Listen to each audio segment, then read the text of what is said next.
3 বছর ধরে TET pass করে বসে রয়েছি, অথচ আমাদের নিয়োগের নোটিফিকেশনের কোনো দেখা নেই। পুলিশরা দেখুন আমাদেরকে ক্রিমিনালের মতো অ্যারেস্ট করছে। আমরা শান্তিপূর্ণভাবে আমাদের কবে ইন্টারভিউ নোটিফিকেশন হবে সেটা জানতে এসেছিলাম, তাতে পুলিশের এই রূপ। অথচ যাদের খাটের তলায় কোটি কোটি তার বেলায় পুলিশের কিছু নেই।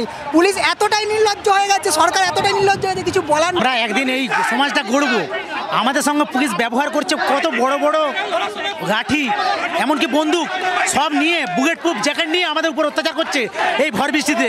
অথচ একটা জিনিস দেখুন, কোনোটা নিয়মে চলছে না। সুব্রত মণ্ডল এত বড় একটা নেতা, তিনি যখন ফোন করেছেন পুলিশের এবং তাকে কি ভাষায় কথাটা বলেছিলেন, পুলিশ কিন্তু সেই স্টেপটা নেননি।